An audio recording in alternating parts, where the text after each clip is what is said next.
up, y'all? Back. Another question. Got another answer. This one is from Mary from Corpus Christi, Texas. Windy over there. Been there.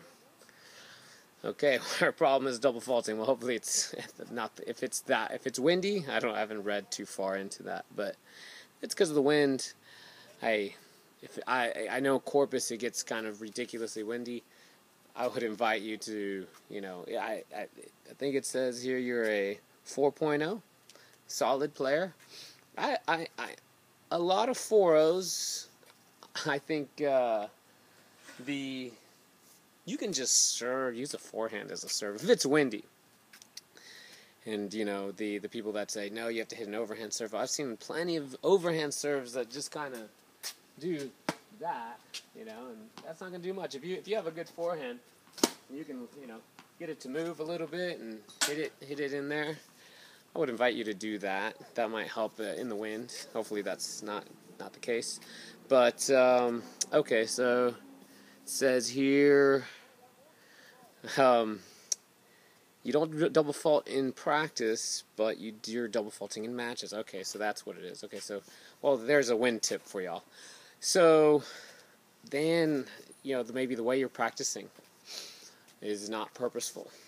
When I say purposeful, create pressure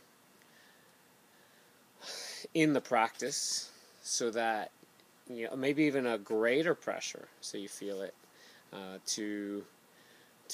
so that in the match it seems easier. That's another helpful trick to training, is make your training a little more difficult than that which you're going to be competing at.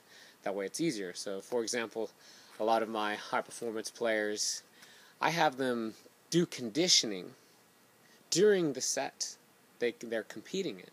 So instead of resting on the changeovers, they're conditioning. So then that way, when they play a normal match, they feel like they have plenty of energy. So that's a trick of the trade there. But the purposeful practice, so create pressure, pick your target, give yourself at a 4.0. I would say you can aim for 30% of the box and be able to do 3 sets of 5 in a row. And if you miss that 5th one, so you get to 4, and then you miss the 5th one, maybe do, 20 squats. So you feel a little pressure. So now there's a consequence for missing. Because in a match, the consequence is obviously you lose the point. In practice, you miss. Well, maybe you're just a little more relaxed in practice, but then that way you create some pressure there. You write that you don't grunt, but you do. Would I think that grunting might help your serve? Unless you're like holding your breath as you hit, and real tense. Exhaling as you hit, you don't need to grunt. There's enough Maria Sharapova, Azarenka. That's ridiculous. If you ask me, that amount of grunting is too much. But I think a little bit of a grunt wouldn't hurt.